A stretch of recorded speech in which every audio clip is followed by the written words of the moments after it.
और पीडीपी सदर महबूबा मुफ्ती ने कल एक पोस्ट पर लिखा कि लेबनान और गजा के शोहदा बिलखुसूस हसन नसरल्लाह के साथ इजहार यकजहती के लिए उन्होंने अपनी आज की इंतखाबी मुहिम मनसूख कर दी है।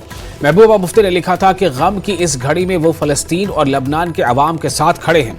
उधर पीडीपी का कहना है कि इल्तिजा मुफ्ती का सोनावारी में मनसूबा बंद road show Syed Hassan Nasrallah की अलमनाक शहादत के बाद मनसूख कर दिया गया है। पीडीपी का कहना है कि वो कम्युनिटी में इंतहाई काबिल एहतराम शख्सियत है।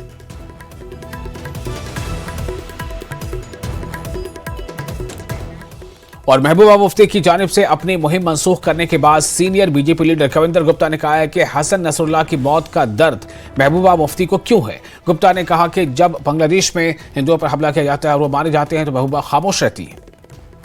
जब बांग्लादेश में हिंदुओं का कत्लेआम होता है तब इनकी आवाज बंद हो जाती है। आज इजराइल पर हमला करने वाला हजीबुल्लाह उसका कमांडर अगर मारा जाता है तो ये एक दिन के लिए प्रचार बंद कर देती है। ये घड़ियाली आंसू हैं, मगरमच्छ के आंसू हैं। लोग इसकी सारी जो मंशा है उसको समझते हैं।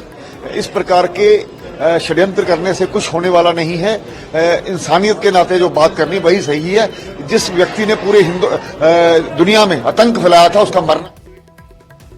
और लद्दाख खिते को यूनियन टेरिटरी करार बनाने के बाद लद्दाखी लोग आए दिन सरकार के खिलाफ 4 मांगों को लेकर सड़कों पर आ रहे हैं। इन 4 मांगों में लद्दाख को स्टेटहुड, छठे शेड्यूल, लद्दाख में पब्लिक सर्विस कमीशन और अलग लोकसभा सीट की मांग शामिल है। लेह जिले की अवामी मुश्तरका तंजीम एपेक्स कमेटी ने सोनम वांगचुक की क़यादत में लेह से दिल्ली तक पद यात्रा निकाली जो अभी चंडीगढ़ पहुंची है।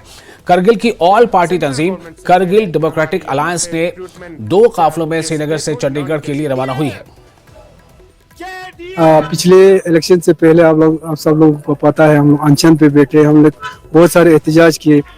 तो मैं चाहता हूँ सबसे पहले मैंने अभी होम सेक्रेटरी से भी मैं मिला था, उनसे भी मैंने कहा है और होम मिनिस्टर साहब से भी मैं ये रिक्वेस्ट करता हूँ और इंशाल्लाह उनसे भी मेरी कोशिश है मिलने के लिए। वो इलेक्शन में थोड़ा बिजी है तो उनसे भी मिलेंगे। उनसे गवर्नमेंट ऑफ इंडिया से मैं सबसे पहला तो मेरा यही कहना है कि जो हाई पावर कमेटी जो पिछले साल जो बनाई थी और एक बातचीत का सिलसिला एक चल रहा था और इलेक्शन से पहले वो बातचीत का सिलसिला कहीं ना कहीं रुक गया, कहीं नतीजे पर नहीं पहुंचे, तो वो जो बातचीत का सिलसिला उसको रिस्टोर करे और शुरू करे और इस 4 पॉइंट एजेंडे पे